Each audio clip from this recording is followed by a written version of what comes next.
Coming up on this episode of Everyone Has a Voice. I would go to church and they would set up the different times I would be trafficked, and then I would go home and be raped by those same people that were at church. Silenced by her own sin over a decade ago, she believes in giving everyone a voice. She's an author, speaker, mentor, and voice for the underdog. Be inspired by radical stories of change that prove you could be one different choice away from a better tomorrow. Welcome to the show that proves them wrong. This is Everyone Has a Voice with Christy Neal, brought to you by Choose Different Ministries. Everyone is looking for a better tomorrow. This is the show that tells stories to inspire and motivate you to make the changes that result in a better tomorrow. So excited to have Hope Beryl Green with us again, author, speaker, and human rights activist against human trafficking. Hope, thank you so much. I'm so happy to be here. Yes, we are thrilled for you to be sharing just your compelling, empowering message. So I want to know, how did you get free? How did you get free from sex slavery? It is a powerful story, how the Lord reached in and got me out of that. First of all, I just want to say there was finally someone that asked me if I was okay. They could Praise tell God.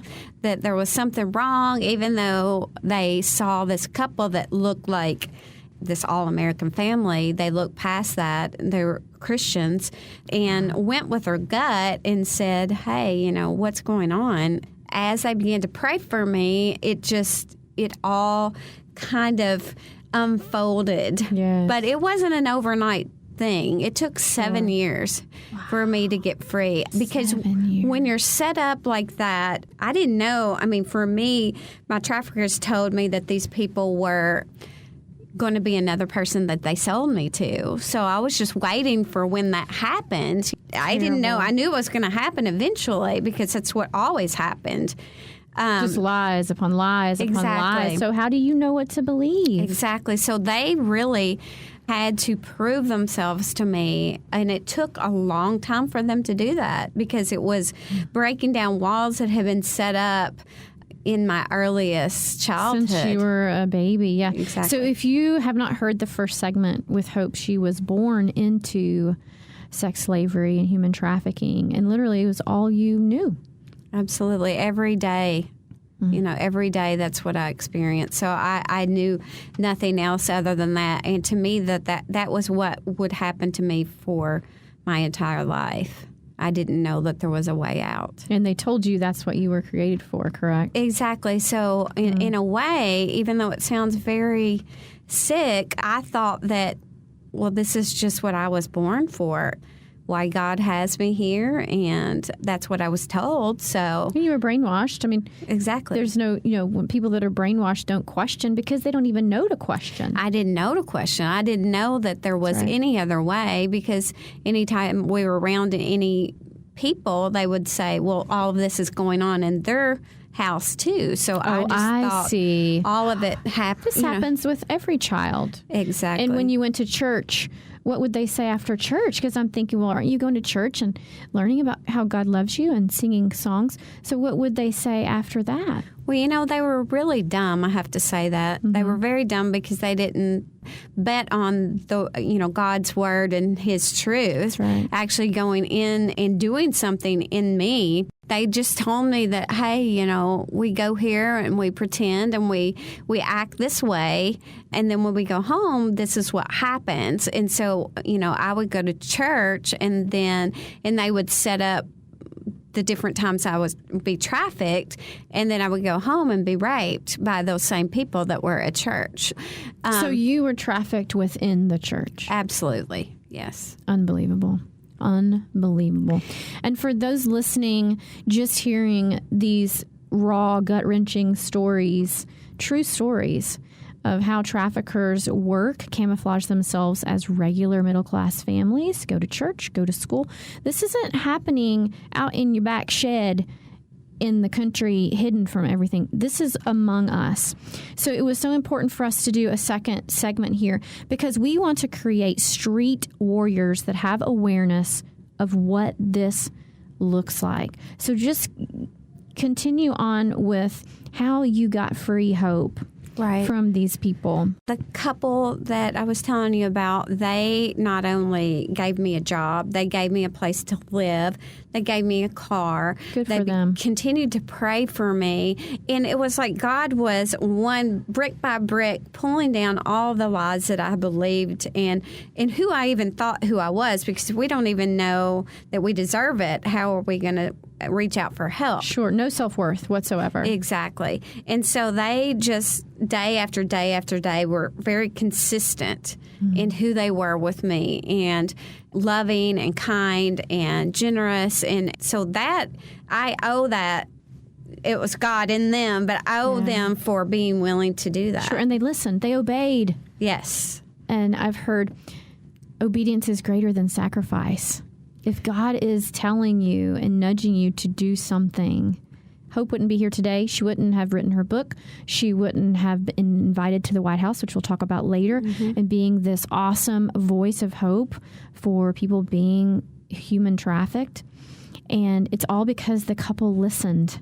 It's a domino effect. That's right. It really is they chose to do what God asked them to do. It affected me, and then now I get to go out and affect other people. It's amazing. So if you're listening and God has been nudging you about a situation or a person or a child, and he wants you to check on that person, inquire, do a little investigating, we are urging you to listen. Yes. We're urging you. You could be saving lives. Not just one, but now Hope is out saving thousands and thousands and setting them free. That's why we're here today. So for someone who is being sex trafficked and they're experiencing this right now, what are the first steps for them to take? The first steps I would say to anybody that is going through what I went through is to know that it's not your fault. Like, if there's anybody listening today, it is not your fault.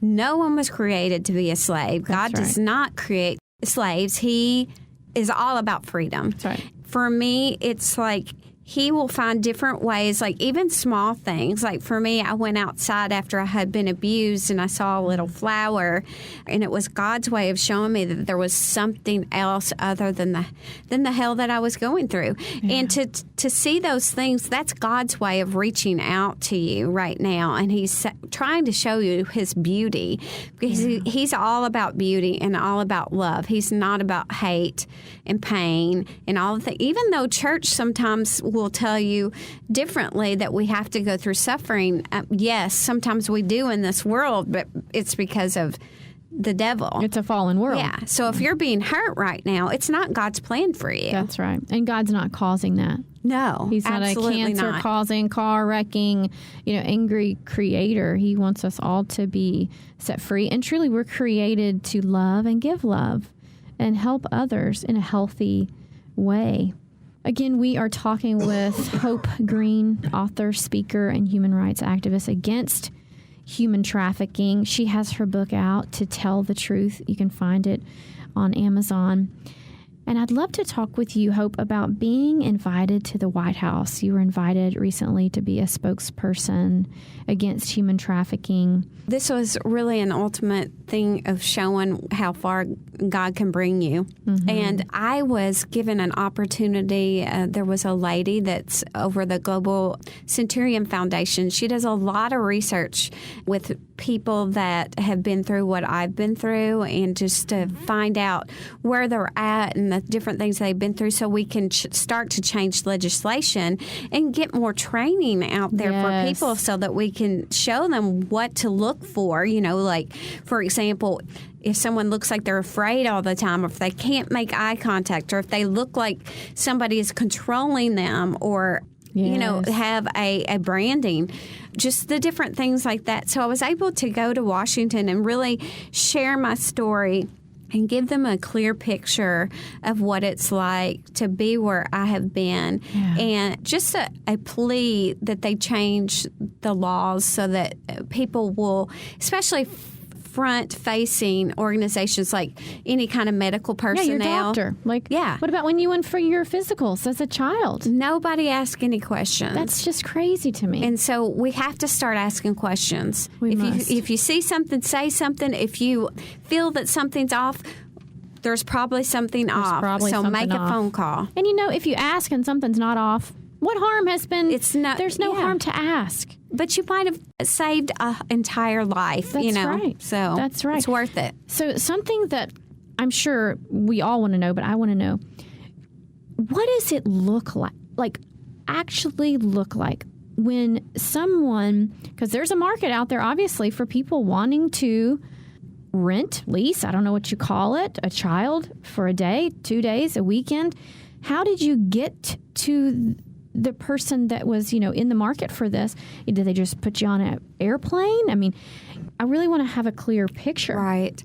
So there's a network in all different areas. Specifically, those you see a lot of times now, there's youth pastors or pastors or police officers or different. They have networks in different organizations. And I hate to say it, there's amazing, wonderful people in those organizations, but there's also going to be people that are not good. That's just reality. And we have to be aware. It says Satan comes as an angel of light. He didn't come and say, here I am. That's right. He said he looked really good, but he wasn't completely opposite. Good. When I went and spoke to the airport police, what I tried to let them know is that most of the traffickers will always be in their arrival, like when you're dropping people off, they're always going to check out their merchandise, just like you're going shopping. But it's shopping for a human being. So they're there to see the victim when they get out of the car to see if that's somebody that they want to purchase. And so normally they have a camera or they're very intent on seeing that. They'll make a phone call and then they put them on the plane to wherever it is they're going. It's the same thing in any type of restaurant or anything like that. Normally in a restaurant situation, there'll be someone there that's there to check out the merchandise, or they'll ahead of time make an appointment for them to meet whoever it is that they're trafficking. That's mind-blowing. So let's say that it's a child in one of these situations. And let's say I'm at a restaurant and I'm eating and I see a strange exchange of 2 adult males and a young girl. Maybe she's 8 or 9. What is going to be the characteristics of that young girl or boy that's in that situation? Almost always they're not going to make any type of eye contact with the adult. They're going to be very afraid, be very unable to make any type of decisions, unable to order for themselves, unable to look around. They don't look around. No. Are you told to not look around? Yeah, you're told not to make any type of eye contact or look around at all because, they know that if you make eye contact with people, a lot of times people are more likely to know that there's something going on. That's true. So if you see above and beyond as far as dressed little girl. Oh, they're dressed nicely. Yes, like way above or even way below. It's going to be one or the other. Extremes. Very extreme. And they make no eye contact, and there's no communication really between that person and the adult. A lot of times that is a huge indicator that there's something not right going on. Like a robot. Yes. So I'm at this restaurant. I see this. I identified this child. They're not making eye contact with me. Something's definitely off. I have the gut feeling. What do? I approach the table and talk directly to the child, ignoring the men? My first response would be get out your phone, make that phone call. Okay. And tell them, get in your mind all the details you can possibly get. Like, maybe take notes on my phone? Absolutely. Okay. What they're wearing, what the other person's wearing, everything that you see so that they can have a lot to go with. Okay. Now, if you have an opportunity to where the trafficker gets up and goes to the restroom, that normally doesn't happen, but like say the child gets up and goes to the restroom, you can get up and slip them a note or say, "Are you okay?" Would you put your phone number on the note?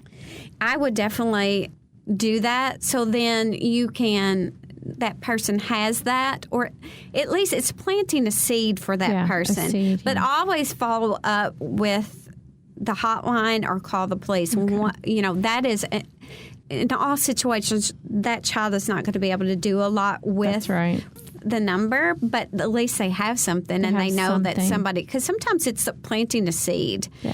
It's going to happen So maybe, eventually. are you okay? No, God loves you. Yes. Or something. Yes, something hope. to get to their heart and say, you're loved. You don't have to be hurt. Or, something to where it communicates to them that Or they have worth. are you okay? I care. Yes. God cares. I care is huge. Yeah. Just someone cares. Somebody so cares. what is that hotline number again? Hope, if you don't mind. And everyone, please get your cell phones out. Plug this number into your contacts so you have it on the ready. 1-866-347-2423. That's 1-866-347-2423. Awesome. This story and your courage just blows my mind. And I think what's hard about listening to this is knowing this is going on in our cities, in our towns, at our schools, possibly at our churches. But we must stop turning a blind eye. Absolutely. Because it's awkward and uncomfortable to think about this. And just like you mentioned in that first segment, Hope, act like, what would you want someone to do for your own daughter, your own son? Would you want them to just blow that God nudge off or that gut feeling off? We must start listening and obeying. Mm-hmm. It's going to take all of us. Yeah. I mean, it's a huge epidemic. It's going to take all of us doing what God asks us to do. Yeah. You hear sometimes about people, going to Target, going to Kroger, and they have a young child or a baby. And usually you see this on Facebook, and someone approached them, and it was strange and trying to take their child. Does that happen? Absolutely. Do they take children from parents at stores? Absolutely. They're always, if you think about it, it is, when you have a child, you can sell them over and over and over and over again. And they've learned that that's the way that they can make money. It's not about drugs anymore. It's better It's than about drugs. a human. And so they're looking constantly to find someone that they can make money off of. So yes, if they're that desperate, it's all in different situations, but there definitely are those type of people that will go ahead and do it right there, even taking that risk. That's crazy. So always being aware. Yes, being very aware, not in fear, because God has given me peace even in the midst of all of this, but be very aware and not in a place to where you've really been an example for me as far as always thinking about how can I help someone today?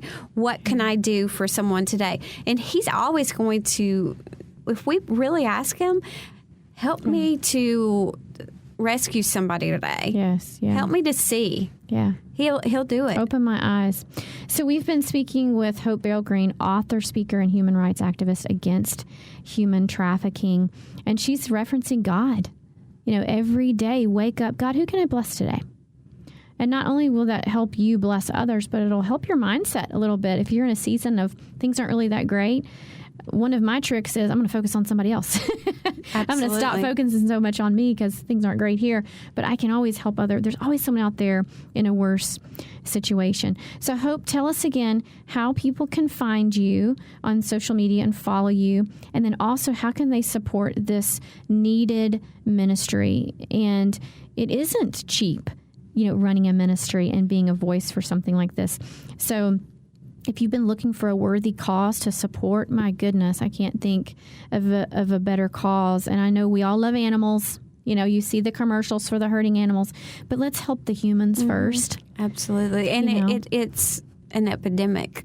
Like we talked about, 24.9 million people in the United States. Yeah. And that must stop. We must find resolution for that. That is not okay. Right. Especially in America, the land of the free. Absolutely. So where can we find you on social media, Hope? So I am on There Is Freedom. That's the name of my ministry. So on Facebook, you can type in There Is Freedom. You can contact me that way. I'm on Instagram at HopeIsFree11. And then anytime, if anybody has any questions or wants me to come and speak or anything, wants information about my book or donations, you can contact me at Free to Live. That's FREETOLIVE 747 at gmail.com. Awesome. Hope, thank you so much. Thank you. Thank you for your bravery And I just encourage everyone listening to be prayerful for Hope, that God just blesses this ministry and sets thousands and thousands of hundreds of thousands of millions of people free from her courageous spirit. Thank you so much. You too can be one different choice away from a better tomorrow. To learn more about Christy and her bounce back from adultery, go to choosedifferent.org, where you can purchase her book and watch her interviews. Thanks for listening, and join us next time for Everyone Has a Voice with Christy Neal, brought to you by Choose Different Ministries.